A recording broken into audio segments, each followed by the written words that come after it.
Hello, welcome back. The title of this lesson is called Radians, Arc Length, and Sector Area. This is part one. Kind of a weird sounding title. We're going to cover a few different items which all kind of fit together in this lesson. So in the beginning, I'm going to write down the equations for the arc length for part of a circle, along with the sector area. I'm going to write them down and just give them to you. And then we're going to derive them, because I want you to know where they come from, and then we're going to use them. So we're going to do all of those in this lesson. So let's just write down one of the more important geometric formulas that we have, which we also use quite a bit in physics for a lot of practical reasons. So let me first draw some sort of circle, and what I'm going to do is superimpose it on an XY plane. So this is pretty common. So you can say, this is X, this is Y. Now my circles, they're not going to be great, all right? So just kind of forgive me on that. So this is my best attempt at a freehand circle. It's not that great. It's lopsided, it's off center, but you get the idea. And what we're going to basically say is I'm going to put a ray here, kind of cutting through right here. And so there's an angle here, which we call theta. And what I'm going to do is I'm going to tell you that this arc length right here, this length as traveled across the boundary of the circle, we're going to call that S, which is what we call the arc length. All right, and we have a radius here as well, which I need to draw in the picture. So the radius of this circle right here is the radius from the origin all the way to the boundary there. And we don't really need the arrow to extend past, so I guess I can just erase that. So we have a radius there. So what we have here is an equation called the arc length. Right? The arc length. Again, we use it a lot in geometry, use it a lot in physics. So the arc length S is equal to the radius R multiplied by theta, right? But the important thing is that theta here, this is measured in radians, right? So what we basically figured out here is if you were to measure the distance along the edge of the circle from this point here all the way up to where the ray stops, when I say the arc length, that means it's the curved distance along the boundary of the circle. You know, we all know how to find the entire circumference of the circle all the way around. This is just a portion of the circumference from this point where it touches the x-axis up until where the boundary goes. And this, of course, this kind of like distance in terms of an angle, we call it theta. You can measure theta in degrees, you can measure theta in radians, okay? So if you keep theta in the radian unit of measure, and you know that the angle in radians, and you multiply it by the radius r, then what you're going to get is the arc length distance here. Now, when you see an equation like this, it doesn't make any physical, in my opinion, it doesn't have any physical meaning. You don't really know where it comes from. So what we're going to do is leave this on the board, and then I'm going to show you another equation that kind of goes hand in hand with it, and then we're going to derive both of them. So you are going to understand where they come from, but for right now, just trust me that the curved distance here is equal to r times theta. And that is something we use a lot in physics and in geometry. So let's move along and write down the next equation or the next formula that we need here. What I'm going to do is draw another circle. And again, I'm not going to be able to draw a good circle, so let me draw a circle like this. Okay, that's not too bad. A little flat, a little like a pumpkin, but you get the idea. All right, so what we're going to do, this is going to be the center of the circle. And what I will do is kind of draw a line out to the edge and then a line out to this edge right here. Again, this is the center of the circle here. And it has a radius r. And there is some theta radians here, like this, theta radians. Now what I'm going to do is say, what if I want to find the area of the shaded region right here? Area of the sector. Whoops. So I'll say A equals the area of a sector. And what I mean by that is this entire shaded region, which I'm probably going to make it difficult to read by doing all the shading like this. So you see, these two equations deal with just portions of a circle. We already know how to find the area of the entire circle. We've been doing that since 4th grade. We already know how to find the circumference of a circle all the way around. Again, we've been doing that since 4th grade. What we're doing now is finding a portion of the circle. What is the area of this wedge, this pie-shaped wedge, which has a radius of r in whatever units you're talking about, and some angle here, theta? What is the area of that shaded region? And what is the distance along this curved path, again, marked by the boundary right here. So what we can do is write down the area of a sector. The way we say it is area of the sector of a circle, right? And there's actually two different equations that you can just use interchangeably, whichever one you want to use. You can say that the area is 1/2 times r squared theta. You can also say that the area is 1/2 times r times s, right? Again, when I put theta here, this is in radians. That's very important. Don't put theta in degrees. Degrees is a little bit of a, we use it a lot, but it's a little bit of a hokey measurement for an angle. The more natural units of measuring angle is always in radians.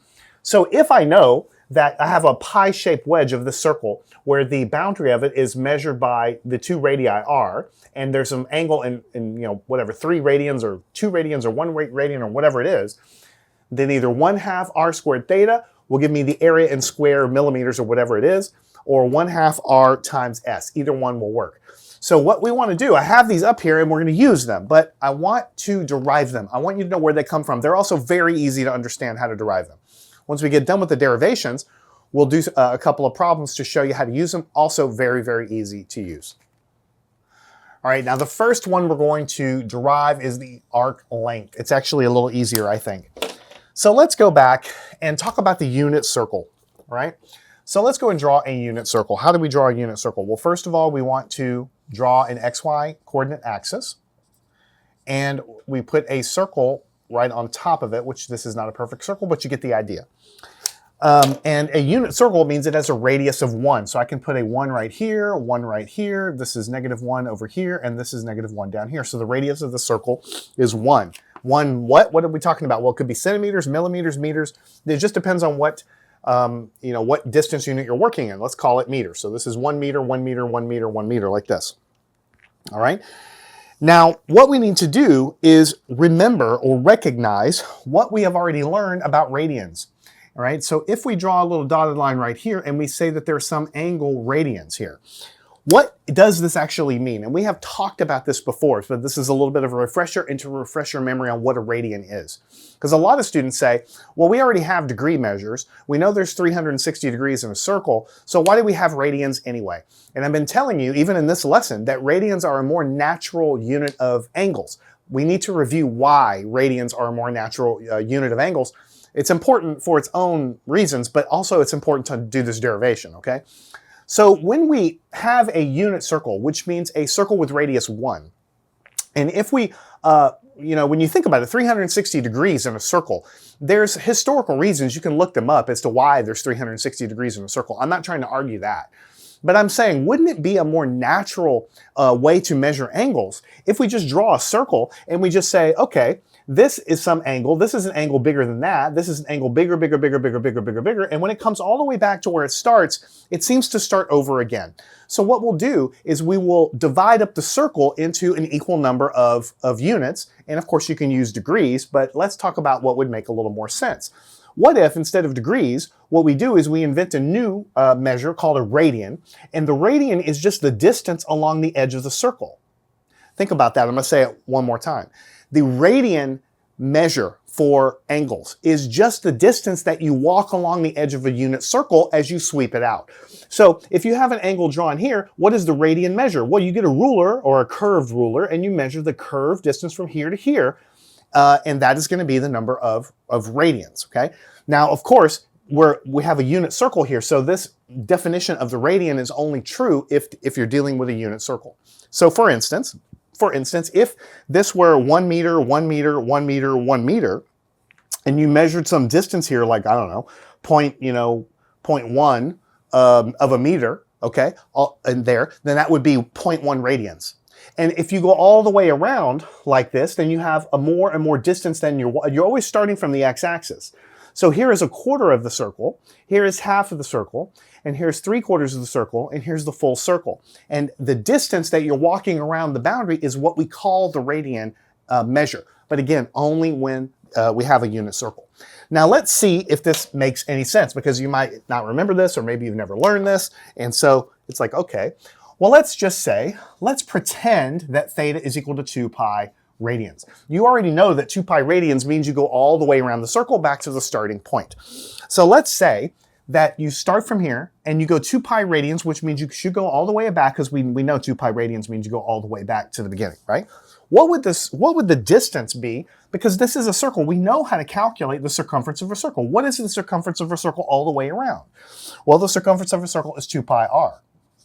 But the radius, we already know the radius of the circle is just 1. So what we know is it's just 2 pi times a radius of 1. So the circumference, when we travel all the way around the circle, is just 2 pi, right? So what I'm trying to tell you is that I'm trying to tell you that the radian measure is the distance that you walk all the way around when we have a unit circle. And then I'm proving to you and saying if the radius actually is 1, and you know how to find the distance all the way around, it works out to be 2 pi meters or whatever it is.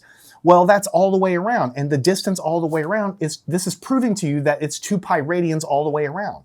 Because if you take a radius of 1, and then we know that there's 2 pi distance units all the way around, we say that theta is equal to 2 pi in this case, and so that checks out. All right? So in other words, what we have basically written down indirectly is that there are 2 pi radians in 1 rev of the circle, right? In 1 rev of the circle. All right? And specifically, when you look at the definition of a radian, first of all, you talk about that unit circle. That unit circle is so important for so many different reasons, right? It's important for trigonometry. It's important for this, which doesn't really have anything to do with sine and cosine, but you see the relevance of it.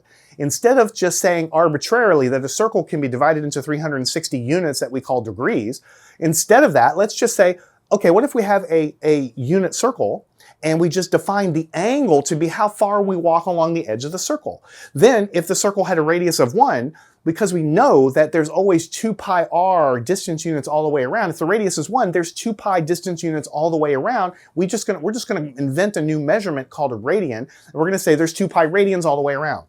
So this is really the reason why there's 2 pi radians all around. There's pi radians up to here because that's half of that, and there's pi over 2 radians only going a quarter of the way around the circle. Okay, so we figured out, based on a unit circle, how this works.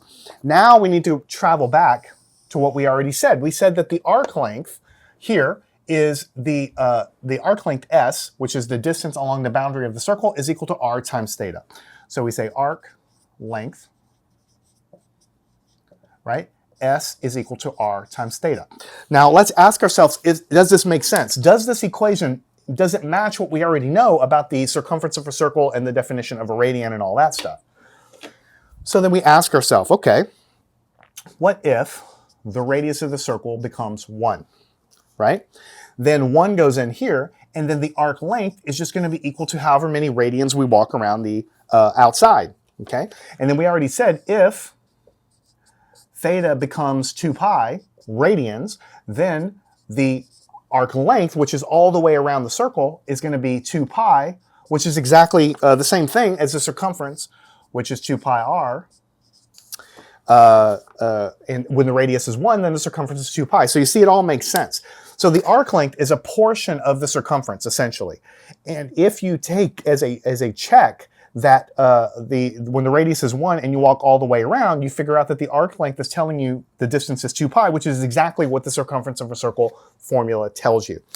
Let's check one more. Let's say if, let's check if the radius is equal to 2, and let's go all the way around the circle 2 pi radians.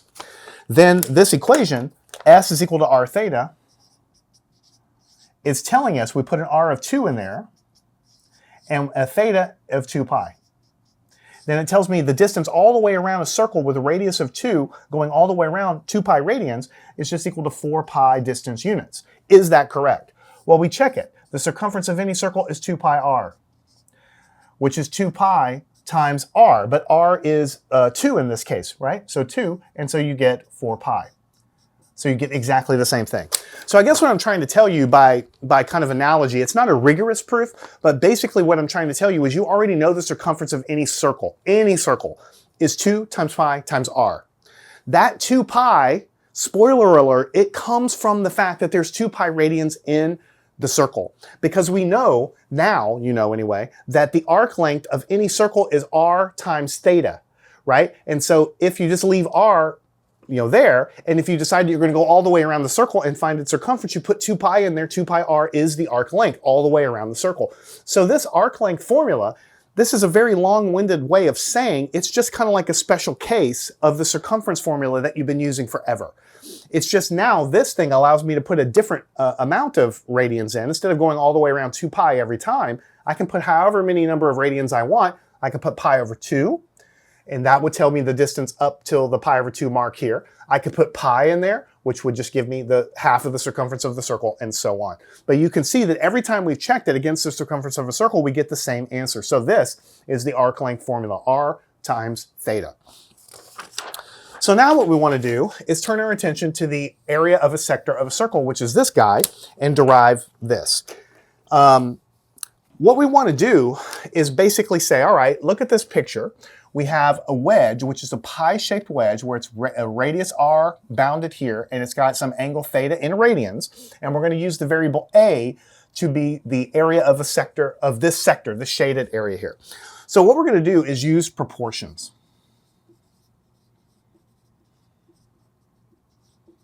Right? What we're going to do is we're going to use proportions. What we're going to do is we're going to say, all right, the area of this sector of a circle, which is A, so the area of this shaded region, compared to the area of the entire circle as a ratio is what? So that's just A, which we're trying to find, A. What is the area of the entire circle? Is pi r squared. And we're going to say that that's equal to, and so instead of comparing areas, we're going to say this angle theta can be compared to going all the way around. So this area theta is just going around this same portion of the circle compared to how many radians are in the entire circle? 2 pi radians. So make sure before we go any farther that you understand what this is saying. This is just like any proportion problem. It's like 3 is equal is in ratio with 4 is the same ratio as 6 to 7. If you're talking about the ratio of boys to girls in a room, or if you're talking about the ratio of voters or whatever, you're taking 2 different ratios and you're setting them equal because you're saying those ratios are the same. What this is saying is the ratio of the area of this little sector compared to the area of the entire circle is the same ratio as this little bitty angle as compared to the angle going all the way around. Little bitty angle to the angle all the way around. That's why they're equal, because we're saying that these ratios are the same. Whatever this area is, as compared to the area of the whole thing, is the same ratio as this angle is compared to the angle going all the way around. It's the equivalence of 2 ratios, which we call a proportion. Now what we're trying to do is derive what the area of this sector is. So we're trying to solve for A. That's what we're trying to do. So what we're going to do then is we're going to say A is going to be equal to this whole thing, theta over 2 pi, and then we're going to multiply by pi r squared. So pi r squared. We're going to multiply by pi r squared. Notice now that we have a pi on the top and a pi on the bottom, so we can get rid of that. And then we can say that A is going to be equal to theta. Well, let's rewrite it. Let's rewrite it. This 2 on the bottom, we're going to just pull out as a 1/2. And then the r squared, I'm going to write it next door as r squared, and I'm going to write it as theta. So all I've done is rearrange the 1/2, then the r squared, then the theta. And this is exactly one of the formulas that I already wrote down there. So that is the first one. Now, we can go a little further. So let's go up over here. But we already know from previously that S is equal to r theta. The arc length is equal to r times theta. So we already know that if we can solve for theta, theta is equal to S over r. This is just coming from the arc length formula. So what we'll do is we'll just take it and we'll stick it into this location. So we know that A is 1/2 r squared theta. And then what we'll do is we'll just take this and we'll put it in this position here just to get a different formula, because sometimes you're given different unknowns. So r squared, and then theta is S over r, like this. Now when we have it like this, we have an r on the top and an r on the bottom. We'll cancel this one with one of these, and then we will say that A is 1/2 r times S. The r from here and the S from here. This is the other equation. So the area of a sector of a circle can be calculated two ways. Sometimes you're given the radius and the angle that defines the pi wedge, and sometimes you're given the radius and the amount of the arc length along the edge of the circle, which also is indirectly related to the angle. So some problems you might use either one. So I wanted to, in the beginning, just give you the equations so you can start using them and start kind of letting them roll around the back of your mind, but I also wanted to derive them for you. So we derived both of them now. Let's now take some time to use them. And they're not difficult to use. The only real gotcha is you have to make sure every time you deal with theta, you always put radians in. This is something you have to get used to anyway, because when you get into physics and calculus, you never use degrees. I shouldn't say never, because in electrical engineering, we use degrees a lot for certain situations. I'll get to, you can watch those lessons later. But for most pure math, we're using radians because it's a much more natural system of units. And so when we're using theta here, it's going to always be in radians. Your radius is going to be in whatever distance unit you're working in, like meters or centimeters. And then the area will come out to be in square centimeters or square meters related to whatever distance unit you have here. All right, so let's jump into our first problem. These are going to be pretty quick. What I'm going to do is I'm going to give you a diagram, and in the back of your mind, I want us to each have this diagram kind of like in the back of our mind. So we're going to define like a little sector wedge right here. It's got some angle here, it's got some radius, and it's got some arc length, and this whole thing here is got some area, A. So S is the arc length defined by this little pie-shaped boundary edge, just from here to here. Theta is the angle in radians. R is the distance from the center to the edge. And area is the area of this guy right here. So I'm going to give to you that the radius is equal to 4 meters. I'm going to give to you that theta is equal to 1 radian. And I want to calculate the arc length, and I want to calculate the area of that sector. So now I'm just giving you numbers. I'm telling you that this is 4 meter radius circle. I'm going only 1 radian in terms of the angle there. So how do I find the arc length? Well, I just go back to my arc length formula, which we've already looked at right here. S is equal to R theta. You just always start with there. So the arc length from here up to here is equal to R times theta. Now the radius is given as 4, and the theta is given in radians, so we don't have to do any conversions. And so 4 times 1, when you put these guys in here, is equal to 4. Now, what units should the distance be in? Well, the radius was given in terms of meters. The radian is like its own unit. It's really sort of dimensionless. It's its own invented unit. So since you have meters for the radius, it's going to be meters for the arc length. So the arc length is 4 meters. That means the curved distance from here all the way up to here would be 4 meters. All right. Next, let's take a look at the area. Now we're trying to find the area. Now there's 2 equations you can use for the area. Let's go ahead and use the first one here. 1/2 r squared theta. So 1/2 r squared theta. Now what is the radius? The radius is given in the problem as 4, so you have to square that, 4 squared. Theta is 1 radian, so we have everything in the correct units right here. And then we could say 1/2, what is 4? 4 times 4 is 16. And this is times 1, so you just have 16. And then the area, 16 divided by 2, is 8. Now, what unit are you going to have for the area? Well, we have 4 meters for the distance unit of the radius of the circle, so the area has to be in square meters. So it's going to be 8 square meters. Now, just to show you that it doesn't matter, let's go ahead and use, instead of this equation, let's use 1/2 r times s. The area of this circle can also be 1/2 r times s. And what is the radius? The radius is 4. And what is the arc length? Well, it wasn't given to us in the problem statement, but we actually calculated the arc length of this problem before, so you can put that in there. 4 times 4 is 16, and you can see the 16 divided by 2 is going to give you 8, and it gives you exactly the same number. So it surely doesn't matter which equation for the area you use, you are going to get the same answer each time. All right, let's do our very last problem. We're going to do the same sort of thing. I like to draw a little sketch of these all the time, even though it's the same exact sketch, because I want to make sure that I'm on the same page with myself and I don't get confused. So here I have some radius, this is some angle, this is some arc length, and this is some sector area. I just do a little sketch showing you what the variables are. Now for this next problem, I'm going to give you that the radius is 4 centimeters. The arc length is 12 centimeters, but we want to calculate what this radian measure is in terms of that central angle there, and also what is that area. So we're given kind of different variables here. So if I want to calculate theta, there's a lot of different ways to do it, but let's just go back to our equation for arc length. S is r theta. We can calculate theta using the arc length formula. So what we'll say is S is r theta, right? And what we'll do is then we'll just say that the arc length is given in the problem is 12 centimeters, and the radius is also given in centimeters, so we can put the 4 right here, and then we have a theta. So theta, 12 divided by 4, when you divide this guy over, and then that's going to be 3. And does it make sense? Well, the arc length is in centimeters, the radius is in centimeters, so these are compatible units. We don't have to convert anything. And so when we have these incompatible units, we know that the angle is going to come back in radians. So it works out to exactly 3 radians.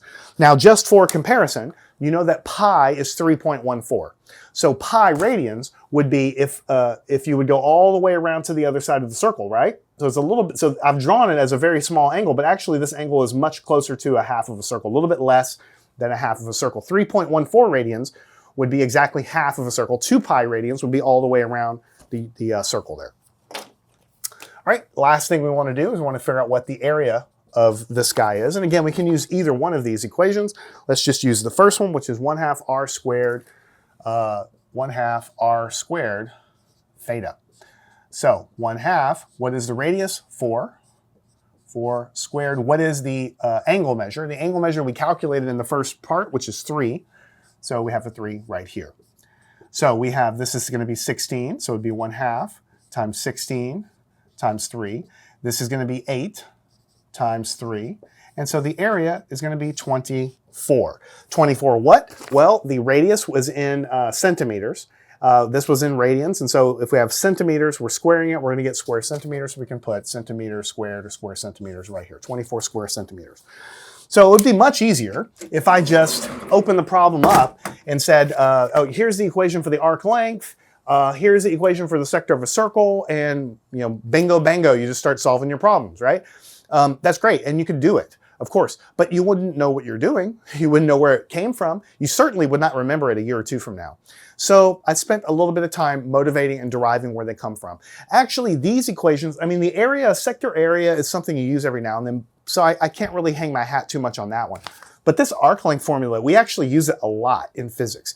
I don't want to get into it now, but it's because when things rotate, like a tire, when it rotates, then we can say that the tire has a angular velocity. So we're not getting into that here. We're going to get into that very soon. But we can talk about how fast things rotate. And so we have to look at the distance the thing travels along its circumference, which is its arc length. And then we can also talk about how fast the angle is moving as well, which is its angular velocity. So the arc length formula is like a stepping stone to talking about angular velocity of rotating objects. So if you think about physics, any kind of machine that has a rotating element, you almost always end up using arc length and also some stuff we'll talk about in a minute, angular velocity. That's just how many radians per second the thing is rotating. All right, so we haven't gotten to rotating objects yet, but that's kind of like what we're building the foundation for. So some things I tell you, oh, not so important. This is actually not one of them. We use this quite a bit. And so I want to emphasize the fundamental definition of what the radian is so that you understand why it's a more natural unit, so that you understand how these things come about. So solve these yourself, make sure you understand the derivations. Follow me on to part 2. We'll continue to talk about radians, arc length, and sector area.